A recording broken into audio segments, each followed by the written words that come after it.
Welcome back, and thank you for tuning into Cheating Tales Lab. We appreciate every single one of you. We'd love to know, what part of the world are you watching from right now? Let us know in the comments. Now, let's dive into today's story. Chapter 1. The Quiet Storm. The clatter of dishes echoed through the modest kitchen as Tom Baker's calloused hands moved through soapy water. Each plate emerged spotless, a testament to his attention to detail. His old dog Buster snored softly at his feet, while his wife Eleanor's humming drifted in from the living room. "Honey, did you remember to call the plumber about the bathroom sink?" Eleanor's voice carried a hint of something Tom couldn't quite place. "Already handled it," Tom replied, drying his hands. "He's coming tomorrow morning." Eleanor appeared in the doorway, her petite frame leaning against the wooden frame. Her auburn hair cascaded past her shoulders, and her designer blouse probably cost more than Tom's entire wardrobe. "Oh, I thought you were working tomorrow. Took the morning off. Figured I'd be here when he comes." Tom watched her reaction carefully, noting the slight tightening around her eyes. "You didn't have to do that. I could have handled it," she said, her fingers drumming against her thigh. "I'm working from home tomorrow anyway." Tom shrugged, maintaining his facade of simple construction worker contentment. "No trouble. Besides, you know how these guys can overcharge if they think no one knows better." The weight of his hidden life pressed against his chest. 8 years as a Marine sniper hadn't just taught him how to shoot. It had taught him to read people, to notice the smallest details that betrayed their thoughts. The 5 years with the CIA that followed had only sharpened these skills. "Speaking of work," Eleanor continued, "Trevor's been pushing us all hard lately. He's expecting record sales this quarter." She walked to the refrigerator, pulling out a bottle of wine. Tom dried another plate, his movements deliberate. Trevor. The name alone made his jaw clench. Eleanor's boss at the real estate agency had been showing up in their conversations more frequently lately. "That's so?" Tom kept his voice neutral. "Thought you said he was being a pain in the ass last month." Eleanor poured herself a generous glass of red wine. "Oh, he can be, but he knows what he's doing. The commission structure he's implementing could really change things for us." Us. Tom remembered when that word meant something different. When they'd met at that barbecue 3 years ago, Eleanor had been drawn to his stability, his quiet strength. He'd been captivated by her energy, her ambition. Now, that same ambition carried a different weight. "Want a glass?" Eleanor offered, holding up the bottle. Tom shook his head. Got an early start tomorrow. He needed his senses sharp, his mind clear. The conversation lulled as Eleanor retreated to the living room, her phone already in hand. Tom heard the soft tap of her fingers against the screen, followed by the quiet click of their bedroom door closing. He finished the dishes, each movement measured and controlled.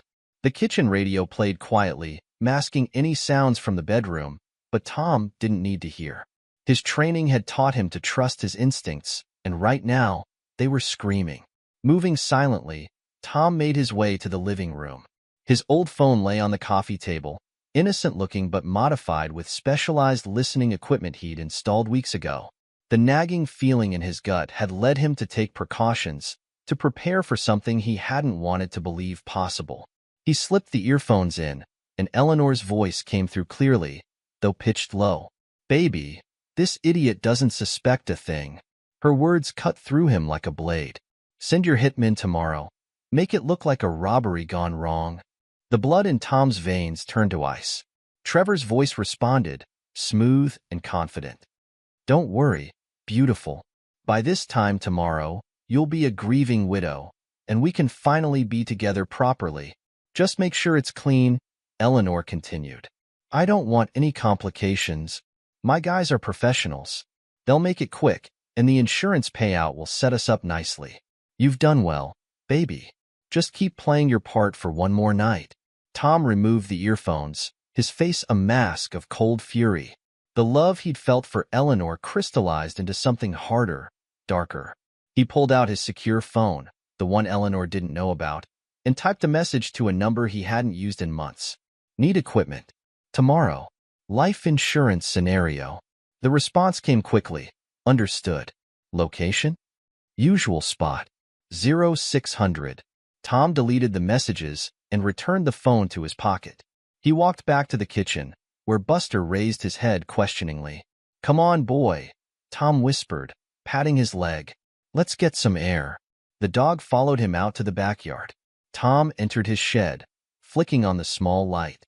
Behind his workbench, beneath a false panel, lay the tools of his former trade. He ran his fingers over the case containing his modified M40A6 sniper rifle. Next to it sat various electronic surveillance equipment, communication jammers, and other specialized gear he'd kept, just in case. "You okay, honey?" Eleanor's voice called from the back door. "It's getting late." Tom emerged from the shed, his face showing nothing but mild contentment.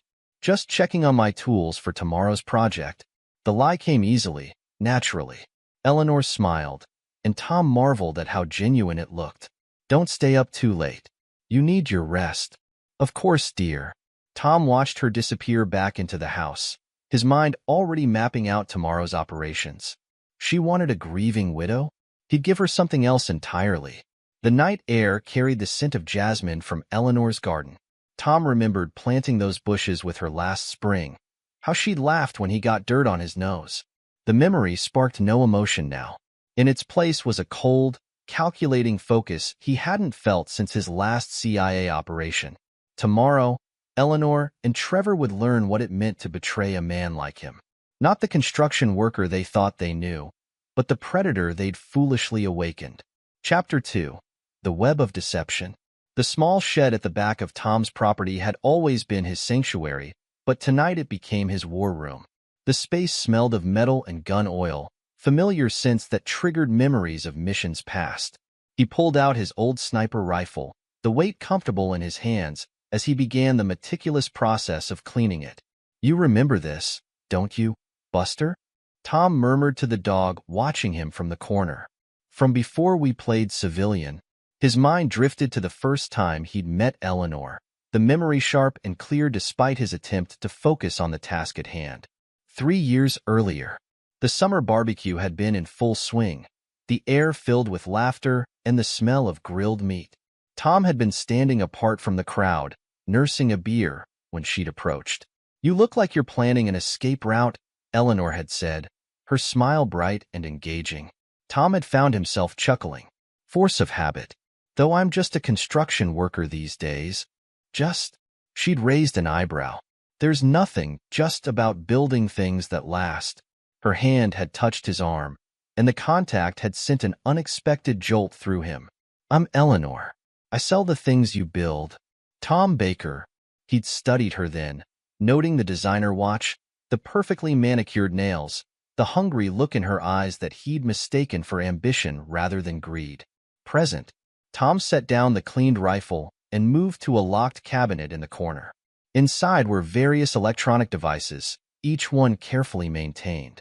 He selected several motion sensors and a sophisticated communication jammer. "Should have seen it sooner, boy," he told Buster, who wagged his tail in response. The signs were all there. He pulled out his secure phone again and dialed a number. Mateo speaking. The voice on the other end was alert despite the late hour. "It's Baker. Need your expertise tomorrow afternoon. The kind that leaves no trace." A low whistle came through the speaker. "Must be serious if you're calling this line." "What's the scenario?" "Wife and her lover hired hitmen. Need to make sure their digital footprint disappears when I'm done." "Shit, man." Mateo paused. "Eleanor? The real estate agent?" "The same." Tom's voice remained steady, though his grip on the phone tightened. "Need everything. Their communications, financials, the whole package. Then I need it all to vanish at the right moment. Consider it done." "You taking care of the physical side?" "Already in motion. Meet me at Joey's Diner, 1,400 hours tomorrow. I'll have more details then." After ending the call, Tom returned to his preparations. He pulled out several more cases, each containing equipment that would turn his suburban home into a killing ground. Not for him. For the hitmen who thought they were walking into an easy job. As he worked, his mind kept returning to Eleanor's recent behavior. The late-night phone calls she thought he couldn't hear. The subtle changes in her routine. The way she'd started dressing more expensively, claiming it was necessary for her image at work.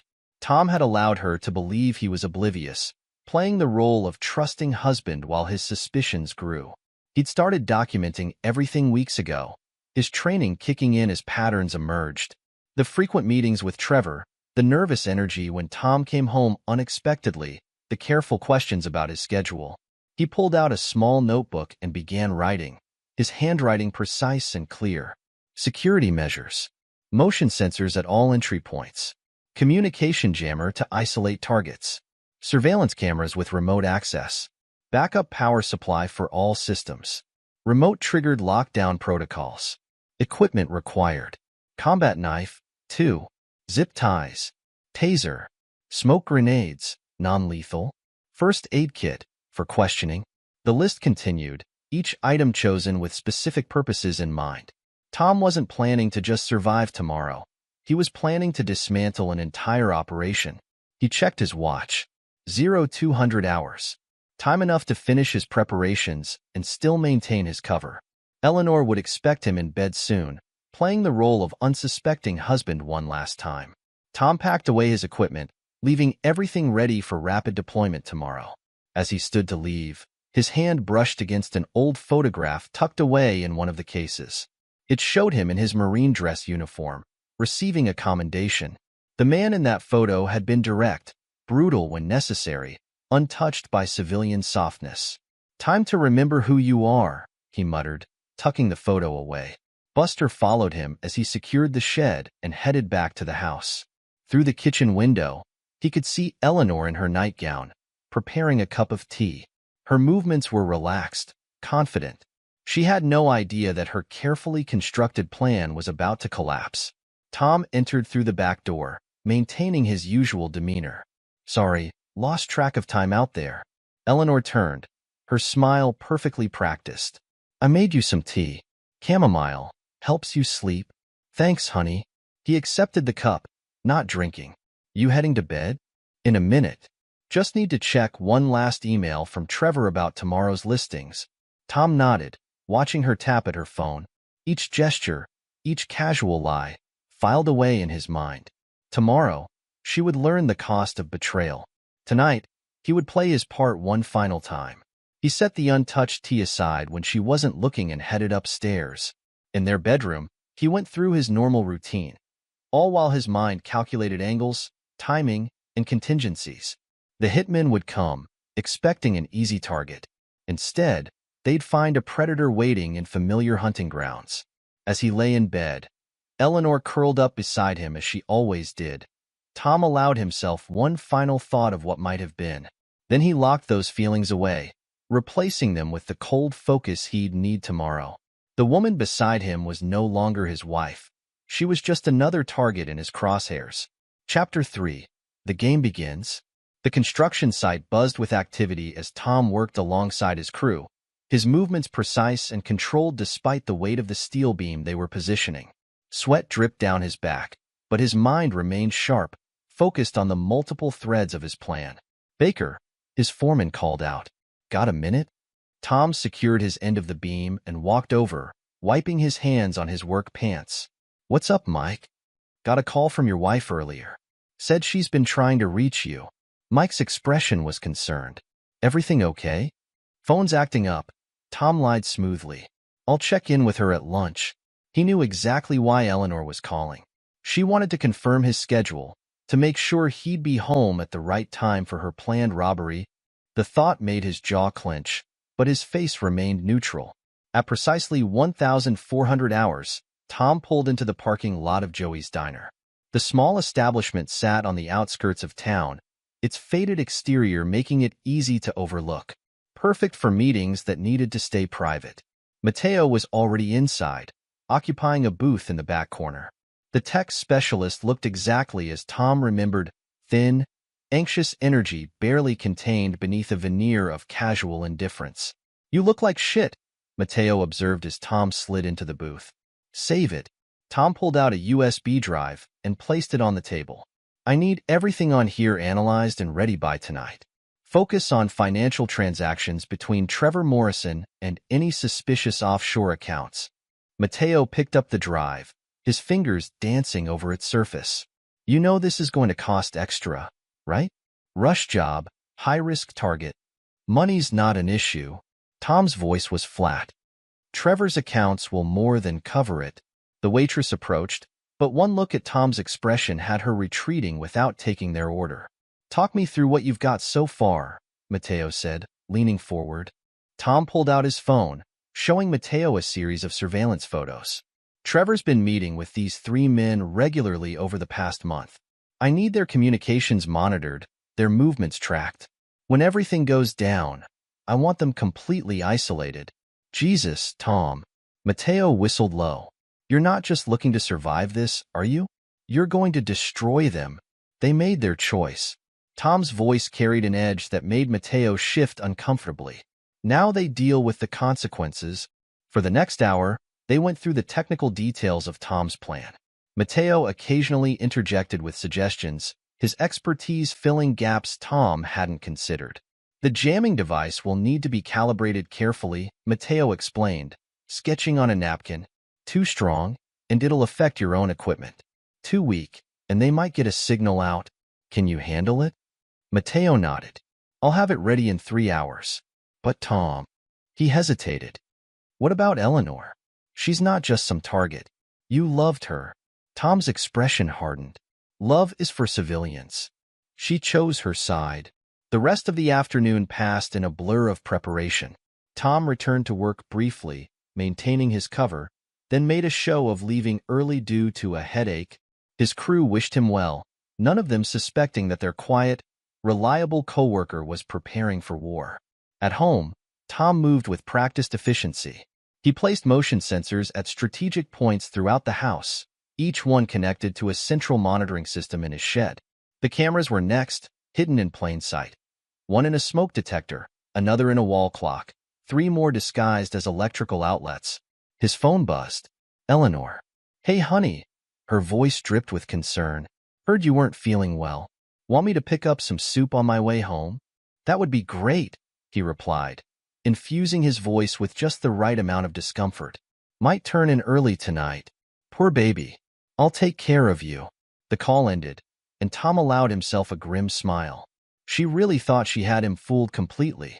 His phone buzzed again. This time a message from Mateo. Equipment ready. Package contains extra surprises. Don't open the red case until you need it. Tom retrieved the package from their predetermined drop point, a storage locker at the local gym. Inside, he found everything he'd requested, plus a few additions that made him raise an eyebrow. Mateo had outdone himself. The red case contained a sophisticated audio surveillance system, far more advanced than what Tom had initially requested. He carried everything to his truck, his movements casual and unhurried despite the lethal cargo. Back home, Tom continued his preparations. He installed the new equipment with practiced ease, each piece adding another layer to his trap. The house that Eleanor thought would be his tomb was becoming his fortress. His phone buzzed with another message from Eleanor. Picking up soup now. Need anything else? Just you, he replied, the lie bitter on his tongue.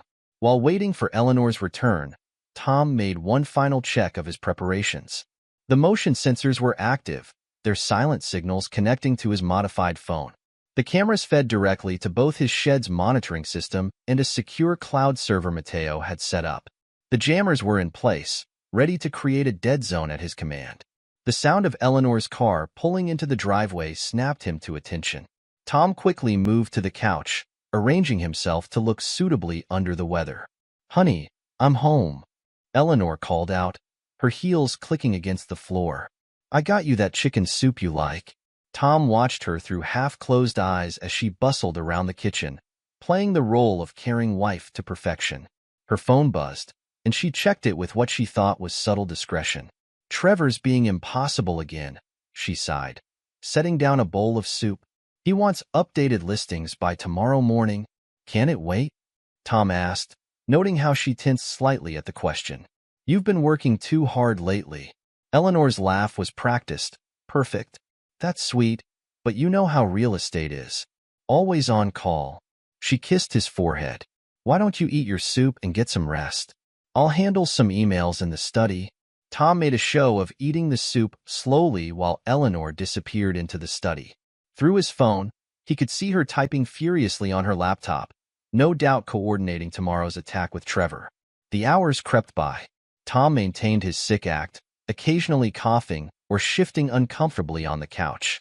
Eleanor played her part equally well, checking on him periodically with convincing concern. "I think I'll turn in early," Tom announced around 9, his voice deliberately rough.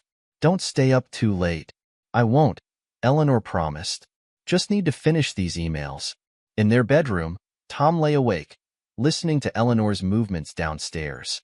Through his earpiece, he could hear her conversation with Trevor. "Everything's set," she whispered. "He's sick, so he'll be sleeping heavily tomorrow. Your guys know what to do." "All arranged, baby," Trevor's smooth voice replied. "This time tomorrow, you'll be a wealthy widow. The insurance company won't suspect a thing." Tom closed his eyes, not to sleep but to focus. He reviewed his plan one final time, checking for any weaknesses or oversights. Everything was in place. Tomorrow, Eleanor and Trevor would learn exactly who they were dealing with. The bed dipped as Eleanor finally came to bed. She snuggled close to him, her betrayal made more bitter by the intimacy of the gesture. "Feeling any better?" she whispered. "Getting there," he murmured, playing his part one last time. As Eleanor's breathing evened out in sleep, Tom remained alert. In his mind, he was no longer Thomas Baker, loving husband and construction worker. He was the hunter he'd been trained to be, the predator who'd survived countless missions behind enemy lines. Tomorrow would bring violence and revelation. Tonight, he waited, patient and deadly, like the snake in Eleanor's carefully tended garden. She and Trevor thought they were orchestrating his end. Instead, they had engineered their own downfall. The night stretched on, marked only by Eleanor's peaceful breathing and the occasional rustle as she shifted in her sleep. Tom remained still, conserving his energy, his mind sharp and focused on the coming conflict. They wanted a grieving widow and a clean insurance payout. They would get neither. Chapter 4. The bait is set. Tom moved through his morning routine, his muscles coiled with anticipation beneath his casual demeanor.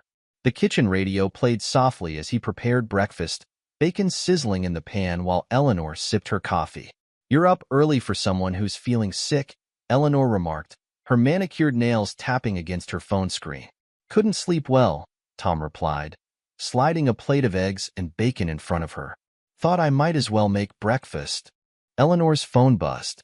She glanced at it, trying to mask her excitement. "Trevor's really pushing for these morning showings. I should head out soon." "Be safe out there," Tom said, watching her collect her things. "Heard there've been some break-ins in the neighborhood." Eleanor paused for a fraction of a second, her hand tightening on her purse strap. "Oh, I hadn't heard that. Just something Mike mentioned at work." Tom leaned in to kiss her cheek, noting how she tensed slightly at his touch. "Have a good day, honey." The moment Eleanor's car disappeared down the street, Tom's gentle expression hardened into steel. He activated the surveillance system, watching through his phone as Eleanor pulled into a parking lot 2 blocks away.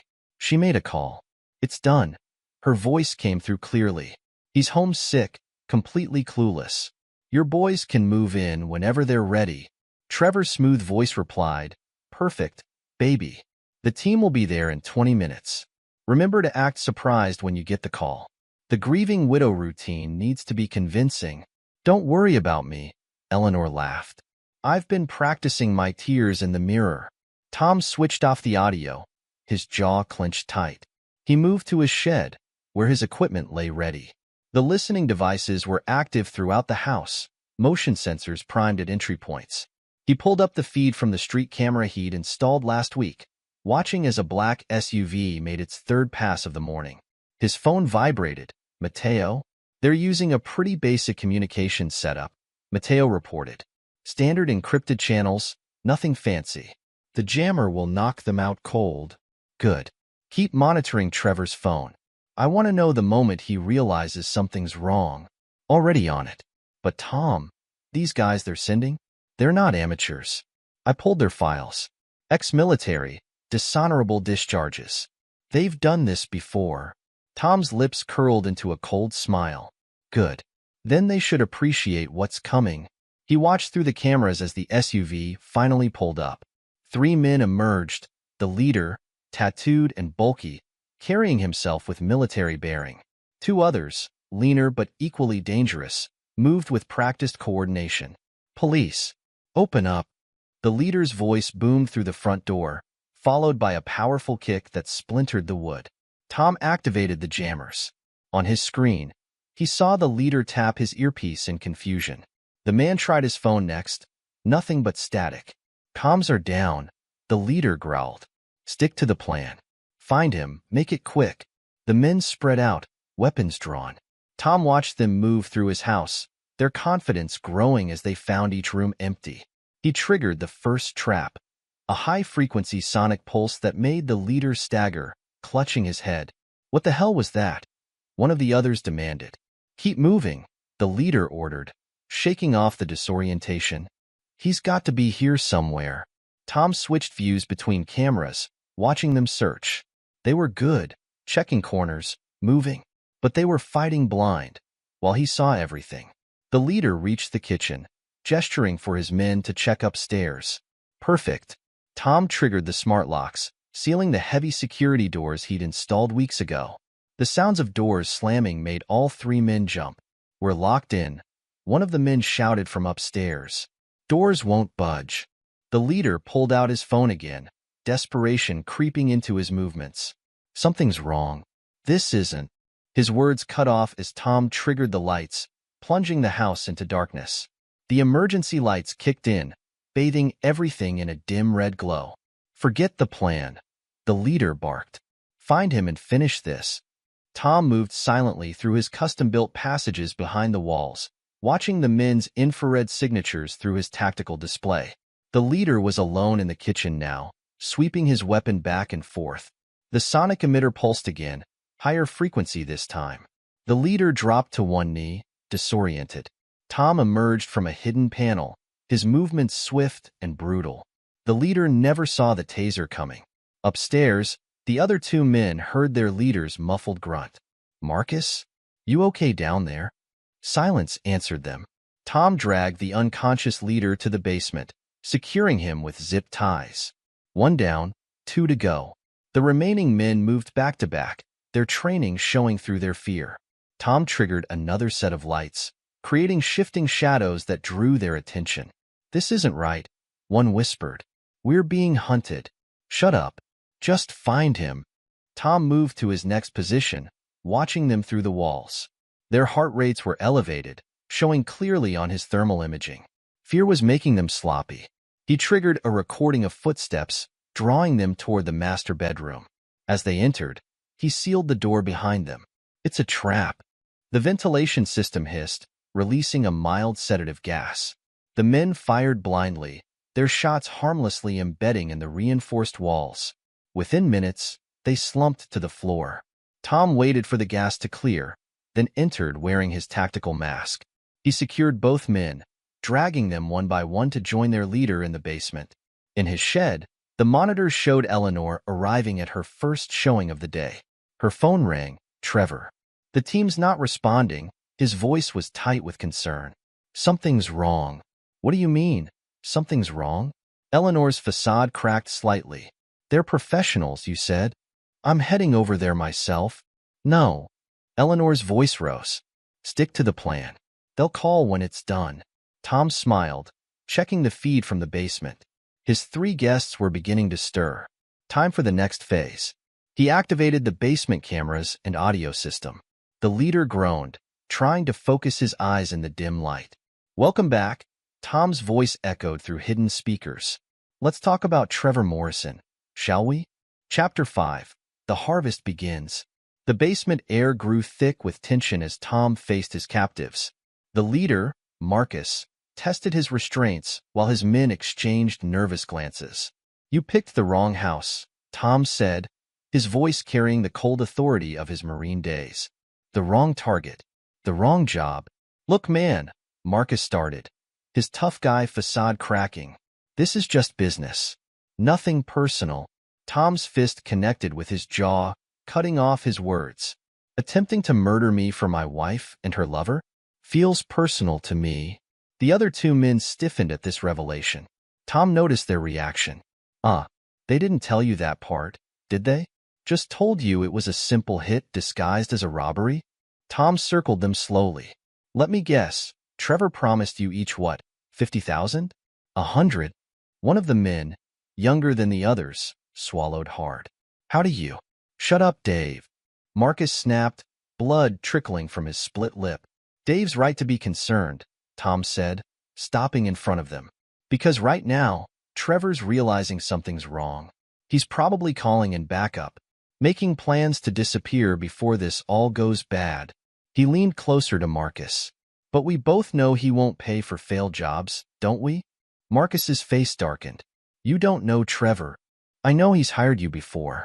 3 jobs in the last year. All successful until now. Tom pulled out his phone, showing them documents. I know about the Newman job, the Richardson case, the accident at the marina. The third man, silent until now, cursed under his breath. Here's what happens next, Tom continued. Trevor's going to come looking for you. When he does, he'll find exactly what I want him to find. But first, he picked up a camera. You're going to help me send him a message. We're not saying anything, Marcus growled. Tom's laugh was devoid of humor. You misunderstand. You don't need to say anything. Your faces will do all the talking. He activated the camera, broadcasting directly to Trevor's office computer through Mateo's back door. The feed showed 3 professional killers, beaten and bound, fear evident in their eyes. Trevor, I know you're watching. Tom spoke to the camera. You thought you were buying my death. Instead, you bought front row seats to your own destruction. Keep watching. He turned back to his captives. Now, about those other jobs. Hours passed as Tom systematically broke down their resistance. He didn't need torture or extreme violence. He had information, leverage, and the patience of a trained interrogator.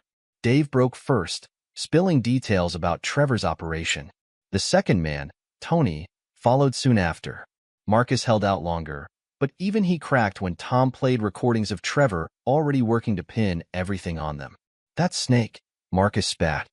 We did everything he asked, and he's already selling us out? He's making calls to his contacts in the police department, Tom confirmed, painting you as rogue operators who tried to extort him. By tomorrow, you'll be his scapegoats. What do you want from us?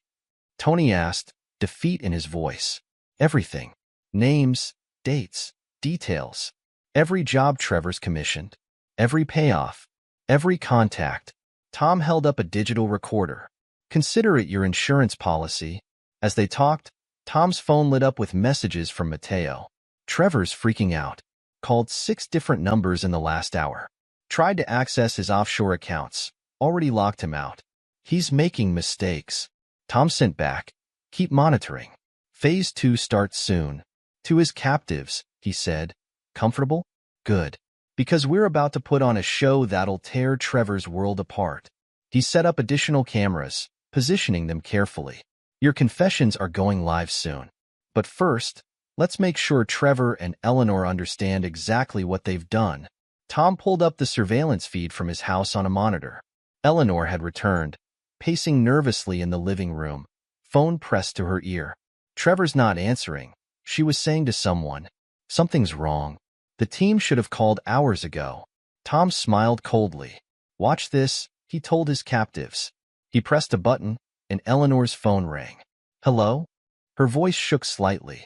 Check your email, Tom said, using a voice modulator. Eleanor rushed to her laptop. The color drained from her face as she opened the file. Video of her conversation with Trevor about the hit, followed by footage of her grieving widow practice session in their bathroom mirror. Who is this? What do you want? Justice, Tom replied. Tell Trevor to check his company's website in 1 hour. The truth is coming out. He ended the call, turning back to his captives.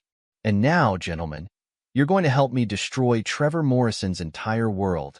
Chapter 6. The Exposure. The morning sun had barely risen when Tom initiated the final phase of his plan. In the basement, his 3 captives sat before the camera, their confessions recorded and ready for broadcast. Above, Eleanor was frantically trying to reach Trevor, unaware that her husband was orchestrating their downfall from below. It's time, Tom announced, checking his monitors. Trevor's company website was experiencing unusually high traffic, Mateo's work, ensuring maximum exposure. Ready for your moment of fame? Marcus glared but said nothing. Dave and Tony just looked resigned. Tom activated the broadcast, hijacking Trevor's company's website. The professional corporate homepage dissolved into a live feed of the basement. Ladies and gentlemen, Tom began, his voice altered by the modulator. What you're about to see is the truth behind Trevor Morrison's real estate empire.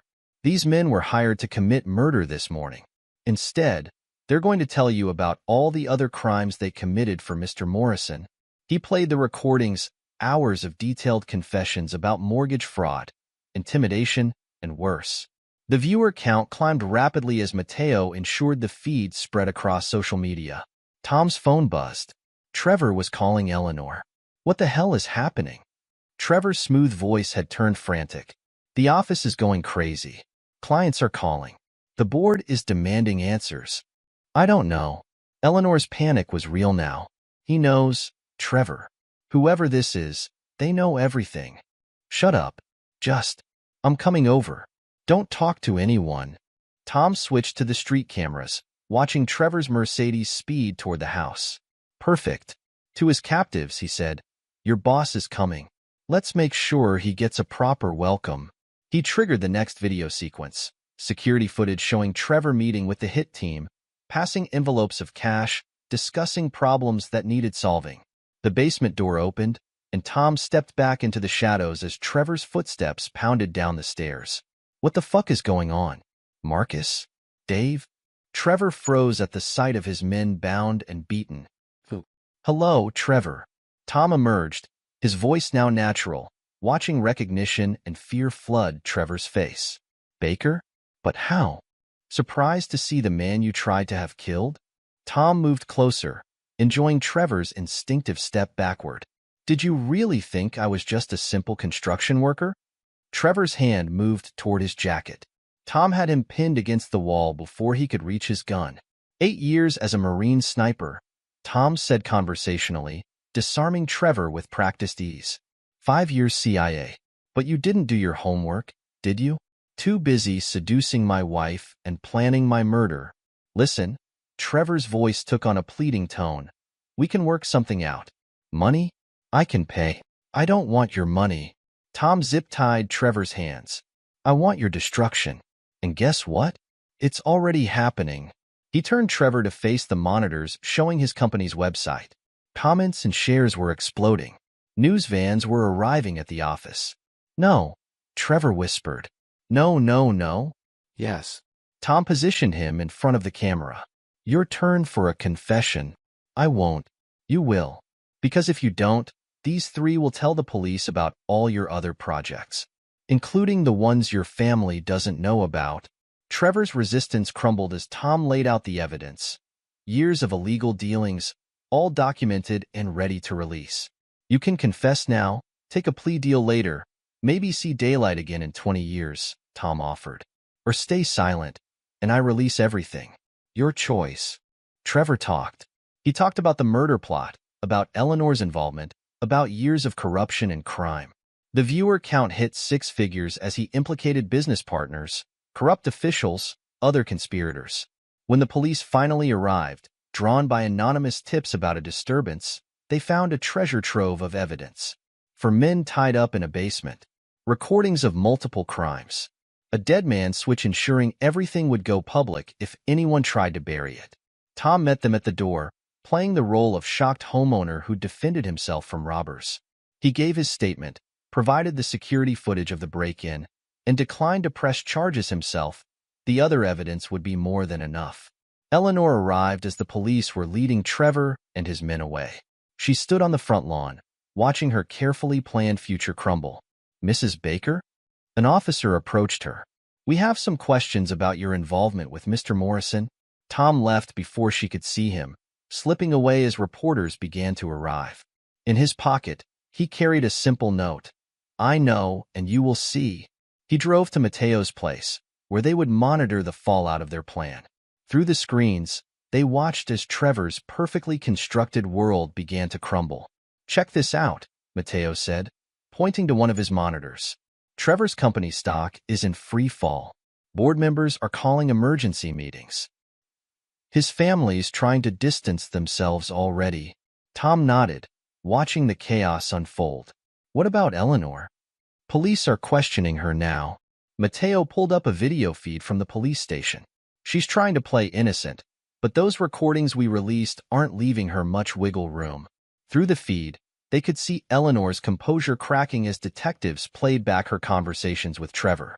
Her designer clothes and perfect makeup couldn't hide her growing desperation.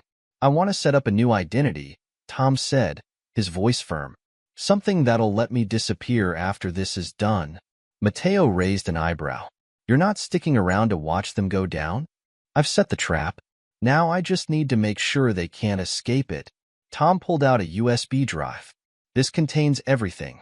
The complete records of Trevor's operations, Eleanor's involvement, all of it. Release it to the media if anything happens to me. You really think they might try something? Trevor has connections we don't know about. Better to be prepared. Tom checked his watch. Keep monitoring everything. I need to make one last stop. He drove back to his house, now quiet after the chaos of the morning. Police tape marked the broken front door. Inside, evidence markers dotted the rooms where his traps had sprung. Tom moved through the house, gathering specific items, photographs, documents, the recordings that would ensure Trevor and Eleanor's convictions. He took nothing personal, nothing that would suggest sentiment. His phone buzzed with news alerts. Real estate mogul Trevor Morrison arrested in murder-for-hire plot. Prominent realtor Eleanor Baker implicated in husband's attempted murder. Morrison family empire faces investigation following shocking revelation.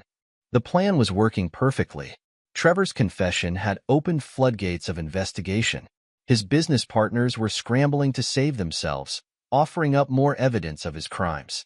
Eleanor's carefully crafted image as a successful realtor was shattering as clients and colleagues learned of her betrayal. Tom made one final sweep of the house, ensuring he'd left nothing to chance. In the bedroom, he placed Eleanor's note on her pillow. I know, and you will see. Simple words that would haunt her as she realized the full scope of her husband's capabilities. Back at Mateo's, they continued monitoring the situation. Trevor had been denied bail, deemed a flight risk. Eleanor was under house arrest, her assets frozen pending investigation. What now? Mateo asked as evening approached. Now we wait, Tom replied, watching the screens. Let them stew in their cells tonight, wondering what tomorrow will bring. Let them realize that their perfect plan didn't just fail. It destroyed everything they had. The news channels were running constant coverage of the scandal. Trevor's face, once proudly displayed in real estate advertisements, now appeared in mugshots. Eleanor's booking photo showed her mascara-streaked face, her expression a mixture of fear and disbelief. You know, Mateo said quietly, they'll eventually figure out it was you. That their simple construction worker husband was something else entirely. By then, it won't matter. Tom stood, stretching his tired muscles. I'll be gone, and they'll have years in prison to think about their choices. The screens continued to flash with updates. More arrests, more revelations, more destruction of Trevor's criminal empire. Tom watched it all with cold satisfaction, knowing that this was just the end of Act 2. The real punishment, the complete dismantling of their lives, was yet to come. But that would be another chapter. For now, he had accomplished what he set out to do. He had turned their trap against them, exposed their crimes, and set in motion events that would ensure their downfall. Better get some rest, he told Mateo. Tomorrow's going to be busy. Chapter 7. The Fall of Trevor. Trevor Morrison sat in his office, watching his empire crumble through the wall of screens before him. Each news channel broadcasted his downfall in vivid detail. The murder plot, the corruption, the years of crimes exposed in a matter of hours. Sir, his secretary's voice trembled through the intercom. The board members are demanding an emergency meeting. Trevor ignored her, his fingers flying across his phone screen as he tried to access his offshore accounts. Each attempt met with the same response. Access denied. Mr. Morrison. A security guard appeared at his door. The police are here with a warrant. Trevor's mask of confidence finally cracked. His hands shook as he reached for the crystal decanter on his desk. pouring himself 3 fingers of scotch. "Tell them I'll be right out." His voice, usually smooth as silk, came out rough. His phone buzzed. A message from an unknown number. How does it feel, watching it all burn? The police entered before he could respond. Detective Sarachun, a veteran of the White-Collar Crimes Division, led the team. "Trevor Morrison," she announced, "you're under arrest for conspiracy to commit murder, fraud, and numerous other charges we're still cataloging." "This is ridiculous." Trevor attempted his usual charm. "There's been a misunderstanding." "Save it for your lawyer." Chun cut him off. "We have your hitmen in custody, singing like canaries. Plus hours of video evidence you so kindly broadcasted to the entire city." As they let him out in handcuffs, Trevor watched his employees filming with their phones. The same people who'd fawned over him hours ago now smirked at his disgrace. In the precinct holding cell, Trevor finally began to understand the depth of his destruction. His family's lawyer visited briefly, only to inform him that the Morrison family was distancing themselves from the scandal. "Your father wants you to know that your trust fund has been frozen," the lawyer stated coldly. "The family won't be posting bail." "He can't do that." Trevor surged to his feet. "That money is mine." "Actually, he can. The trust has a morality clause." "You've violated it spectacularly." Left alone, Trevor paced his cell. His phone calls went unanswered. Business partners, friends, even Eleanor ignored his pleas.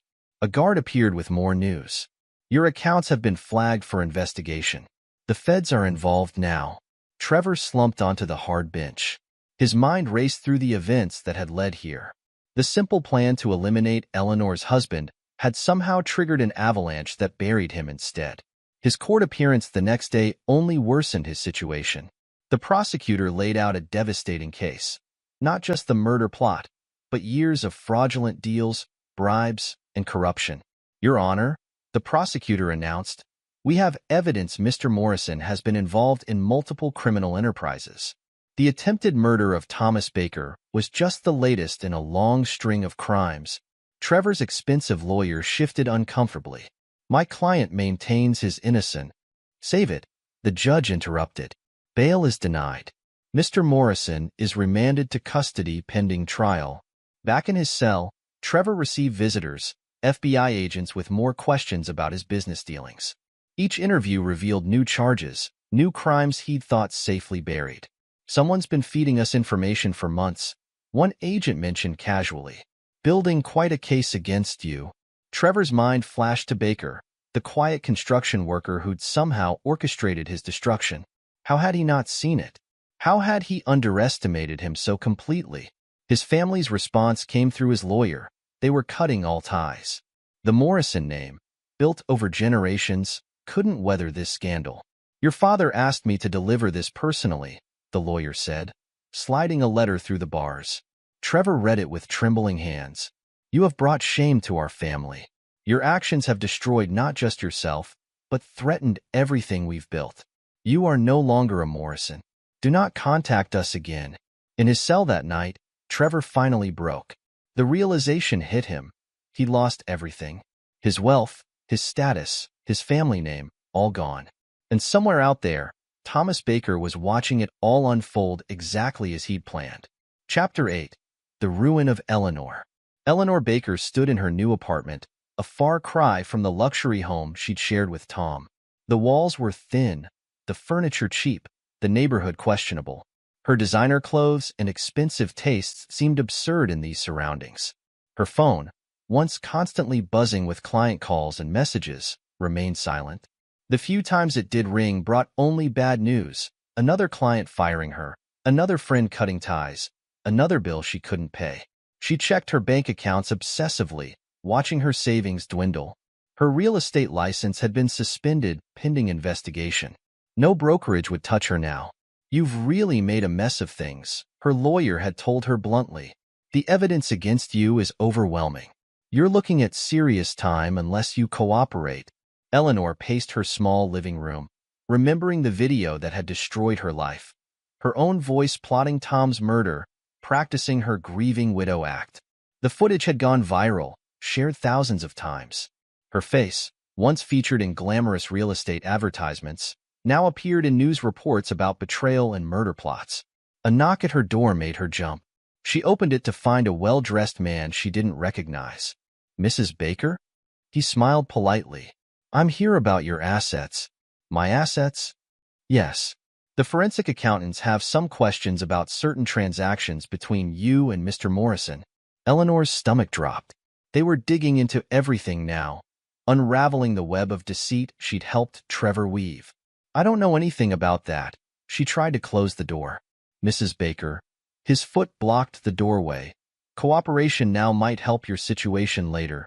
She let him in, listening numbly as he detailed the evidence against her. Money laundering, fraud, conspiracy. The charges kept piling up. After he left, Eleanor collapsed onto her shabby couch.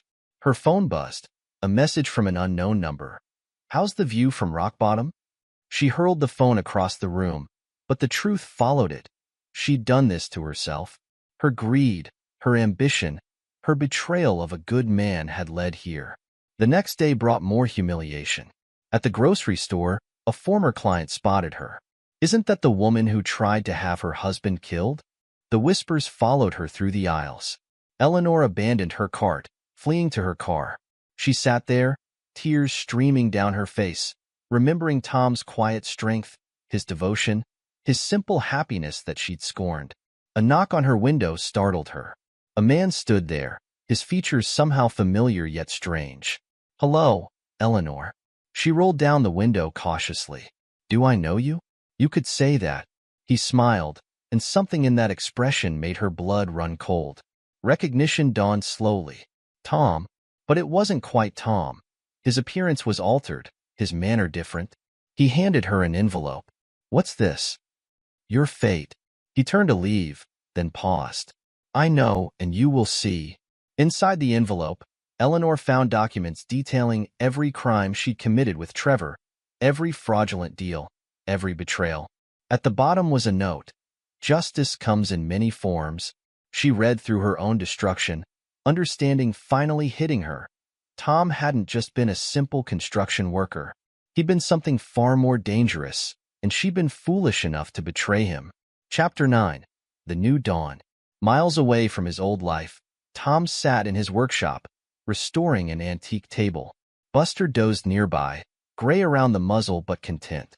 The small town suited them both, quiet, unassuming, far from the chaos they'd left behind. His phone buzzed, Mateo sending updates. Trevor's trial was proceeding, the evidence overwhelming. Eleanor had taken a plea deal, trading information for a lighter sentence. The Morrison family's empire was crumbling as investigators uncovered decades of corruption. Tom set aside his tools, patting Buster's head as he moved to the kitchen. His new home was simple but comfortable, paid for with Trevor's own money, a fitting irony. A knock at the door revealed his neighbor, Sarah, with a pie. "Thought you might like some company for dinner." He accepted the pie with a genuine smile. "Thanks. Would you like to stay?" Over dinner, they talked about normal things, the weather, local gossip, his furniture restoration business. Sarah knew him as James Wilson, a quiet widower who'd moved to town seeking peace. After she left, Tom sat on his porch, watching the sunset. His phone buzzed again. Another update from Mateo. Eleanor had been sentenced to 15 years. Trevor faced even longer. "Good boy." Tom scratched Buster's ears. "We did what needed doing." He thought about his new life, the peace he'd found, the simple pleasures he'd rediscovered. The betrayal had changed him, hardened him further, but it hadn't broken him. In his study, a hidden safe contained evidence of his past life, photos, documents, recordings, insurance against any future threats. Tom had learned his lesson about trust, about keeping his guard up. But he'd also learned about justice, about the satisfaction of carefully planned revenge. Eleanor and Trevor had thought him weak, naive. They'd learned too late what he truly was, a predator who'd been playing at being prey. Tom poured himself a whiskey, remembering Eleanor's face when she'd finally recognized him, Trevor's desperation as his empire crumbled. He felt no regret, no remorse. They'd made their choices, and he'd made them pay. His new neighbors saw him as a friendly craftsman who kept to himself. They didn't need to know about the weapon cache in his basement, the surveillance equipment in his attic, the escape plans ready at a moment's notice. Some habits couldn't be broken. Some lessons shouldn't be forgotten. As night fell, Tom checked his security systems, a ritual from his past life that still brought comfort. Everything was quiet, secure. In his new town, under his new name, he'd found a different kind of peace. Not the peace of ignorance he'd had before, but the peace of a warrior who remained ready, who knew his own strength. The peace of a man who'd faced betrayal and emerged stronger, who'd turned enemies' plans against them and crafted destruction. Buster stirred in his sleep, and Tom smiled. They'd survived, adapted, moved on, but they hadn't forgotten. They never would. Epilogue. 5 years later, Tom, now known as James Wilson to the residents of Cedar Grove, Montana, stood in his expanded workshop. What had started as a small furniture restoration business had grown into a respected establishment, with 3 employees and a waiting list of clients eager for his craftsmanship. His hands moved steadily over a century-old dresser as his mind wandered to the past. Old Buster's collar hung on the wall, a reminder of his faithful companion who had passed 2 years ago. Beside it sat a framed article from the city paper, "Morrison Empire Crumbles. Final Assets Seized." The article brought a cold smile to his face. Trevor Morrison had received 30 years without possibility of parole. His attempt to bargain for a lighter sentence had backfired spectacularly when Tom, through carefully planted evidence, had exposed even more of his crimes. Tom's secure phone buzzed. Mateo's weekly update. Trevor's latest appeal was denied. The message read, "Eleanor's up for parole next month, but the board's already decided to reject it. Thought you'd want to know." Tom sent back a simple acknowledgement. Eleanor had served 5 years of her 15-year sentence. The parole rejection would hit her hard. Another small payment for her betrayal. His workshop door chimed as Sarah entered, carrying their usual lunch. Their friendship had evolved into something more over the years, though Tom maintained careful boundaries. She knew him only as James, the widowed craftsman with a talent for restoration and a preference for privacy. "Brought your favorite," she said, setting down 2 containers of homemade stew. "How's the Anderson piece coming along?" Tom wiped his hands clean. "Almost finished. Just need to repair some inlay work." They ate together, discussing town matters and upcoming projects. Sarah ran the local real estate office, an irony that still amused Tom. Unlike Eleanor, Sarah's success came from genuine skill and honest dealings. "Did you see the news about that corruption case?" Sarah asked between bites. "The one from your old city?"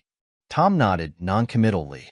The Morrison case still made headlines occasionally, especially when new evidence emerged of their criminal enterprise's reach. "Hard to believe people can be so cruel," Sarah continued. "Planning to murder someone for insurance money. It's inhuman. Some people deserve what they get," Tom replied quietly. After lunch, Tom checked his security feeds, another habit he'd never abandoned. His new home was a fortress disguised as a modest ranch house, with escape routes, weapons caches, and surveillance systems that would impress his old CIA handlers. His laptop held encrypted files tracking the key players from his past. Trevor Morrison, still in federal prison. Multiple appeals denied. Family fortune gone. Name disgraced. Recent prison reports indicated he'd aged badly, his famous charm replaced by bitter rage. Eleanor Baker, prisoner number 24789, 1 year 5 of 15. Multiple disciplinary incidents. Psychiatric evaluation noted, severe depression and paranoid tendencies. Still obsessed with identifying the man who'd visited her before her arrest. Marcus, former hitman, serving 20 years after turning state's evidence. His testimony had helped bury Trevor deeper, just as Tom had planned. Dave and Tony, other hitmen, 12 years each, both model prisoners hoping for early release. They still had nightmares about the house that had turned into a trap. The Morrison family, reduced to upper-middle-class status after the scandal. They'd salvaged some wealth but lost their social standing. Tom's carefully planted evidence had implicated several family members in Trevor's crimes. Mateo had done well for himself. Tom's share of Trevor's hidden accounts had set them both up comfortably. The tech expert now ran a legitimate cybersecurity firm, though he maintained the skills and contacts that had helped destroy the Morrisons. A notification popped up on Tom's secure screen. Eleanor had tried again to access her old email accounts. Even in prison, she was still searching for answers, trying to understand how her simple husband had orchestrated her destruction. Tom opened a hidden folder containing surveillance photos from the prison. Eleanor's designer clothes and perfect makeup had been replaced by prison scrubs and hollow eyes. Her recent photos showed a woman haunted by her choices, broken by consequences she'd never anticipated. His phone buzzed again, a different kind of update. His remaining CIA contacts occasionally passed him information about potential threats. Old habits died hard, and Tom preferred staying informed. Former associate of Trevor's asking questions about Thomas Baker. Want us to handle it? Tom considered the offer. Send me the details. I'll take care of it. The past had a way of rippling into the present. Tom had learned to watch for those ripples, to deal with them before they became waves. Later that evening, Tom drove home to his ranch house on the outskirts of town. The property's isolation suited him, clear lines of sight, no surprise approaches. The security system reported all clear as he entered. Sarah's car was parked in the driveway. She often came over for dinner, bringing warmth to his carefully maintained solitude. Tonight, she prepared his kitchen for a cooking lesson she'd been insisting on. You can't live on diner food forever, she teased, handing him an apron. Tom allowed himself to enjoy the moment while staying alert. Sarah was good company, honest and direct. But he'd learned his lesson about trust. His heart remained guarded, his true nature concealed. As they cooked, Tom's secure phone displayed another update. Eleanor had been in the prison infirmary again. Her latest breakdown had included claims about her ex-husband being a government assassin. Nobody believes her, Mateo's message noted. Staff thinks she's delusional. Perfect cover. Tom served the dinner they'd prepared, listening to Sarah's stories about her day. She was everything Eleanor wasn't, genuine, content with simple pleasures, honest to her core. You're quiet tonight, she observed, touching his hand gently. Just thinking about an old project, he replied. After Sarah left, Tom checked his surveillance feeds one final time. His laptop displayed another news update. Trevor Morrison had been found unconscious in his cell, another failed attempt to end his suffering. Tom closed the laptop, pouring himself a whiskey. The ice clinked against the glass as he stepped onto his back porch.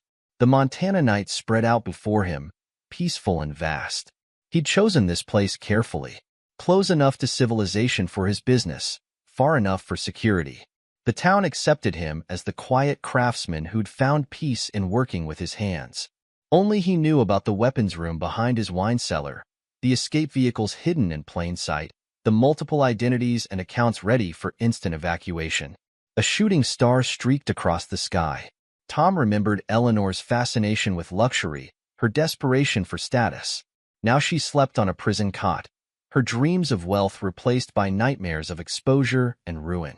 Trevor Morrison, who'd once commanded boardrooms and bent politicians to his will, now shuffled through prison corridors in shackles. His family name was mud, his empire demolished, his arrogance reduced to impotent rage. Their hired muscle, Marcus, Dave, and Tony, had learned too late that they'd chosen the wrong target. Their prison sentences were the price of underestimating a quiet man with hidden depths. Tom's phone buzzed one last time for the night. A message from his CIA contact. Took care of that loose end. Morrison's former associate won't be asking any more questions. He sent back his thanks, then deleted the exchange. The past still needed management sometimes, threads that required snipping before they could tangle. Inside his study, Tom opened his hidden safe. Among the documents and evidence lay a single photograph, him in his Marine dress uniform, receiving a commendation he couldn't discuss. The man in that photo had known who he was, had never needed expensive suits or social status to prove his worth. Eleanor and Trevor had seen a simple construction worker, an easy mark for their schemes. They'd learned too late that appearances could be deceiving, that true strength often came disguised in humble packages. Sarah's cooking lesson had left dirty dishes in his sink. Tom washed them with the same attention he gave to everything thorough, focused, complete. The mundane task reminded him of that last night in his old house, washing dishes while Eleanor plotted his death. His new life suited him. The furniture restoration business let him work with his hands, create rather than destroy. His relationship with Sarah offered companionship without vulnerability. The town provided community without compromising his privacy. But beneath the surface, he remained the predator who'd turned the hunters into prey. His home security systems, the weapons hidden throughout, the escape plans regularly updated, all testified to lessons learned and wisdom earned. Tomorrow, he'd open his workshop, restore beautiful things to their former glory, share lunch with Sarah, and play his role as James Wilson, respected craftsman. He'd check his feeds, monitor potential threats, maintain the vigilance that had kept him alive through wars and betrayals. The simple life he'd once sought had been a fantasy, naive and dangerous. This life, aware, prepared, guarded, was real. He'd found his peace not in ignorance but in strength, not in trust but in control. In their cells, Eleanor and Trevor still woke from nightmares, haunted by the quiet man who destroyed them so completely. They'd never understand that their betrayal had freed him, had burned away his illusions and restored him to his true nature. Tom finished his whiskey. The ice now melted. In the distance, coyotes howled, predators announcing their presence to the night. He smiled, feeling a kinship with them. Some men wore expensive suits and spoke of power. Others stayed quiet, watched, and waited for the right moment to strike. Eleanor had once accused him of being boring, predictable. Trevor had dismissed him as beneath notice, unworthy of respect. They'd learned the price of such assumptions. Their prison sentences were only part of their punishment. The true torture was knowing that somewhere, the man they'd betrayed lived free, successful, and completely beyond their reach. Tom locked up for the night, his routine precise and thorough. Tomorrow would bring new challenges, new threats to watch for, new opportunities to guard his peace. He was ready, as he'd always been. In the end, he'd won more than revenge. He'd reclaimed himself, shed the illusions of his false contentment, embraced the warrior he'd tried to deny. Eleanor's betrayal had been a gift, really, a harsh wake-up call that had restored him to his true strength. Let Trevor rage in his cell. Let Eleanor search futilely for answers. Let the world think Thomas Baker had vanished into thin air. Here in Montana, James Wilson lived his carefully crafted life, aware and ready, at peace with both his power and his solitude. The last light went out in his house. In the darkness, a predator rested, vigilant even in repose, content in the knowledge that justice had been served and lessons had been learned. Some debts could never be repaid. Some betrayals could never be forgiven. Some men could never be underestimated again. This is where our story comes to an end. Share your thoughts in the comments section. Thanks for your time. If you enjoy this story, please subscribe to this channel. Click on the video you see on the screen, and I will see you there.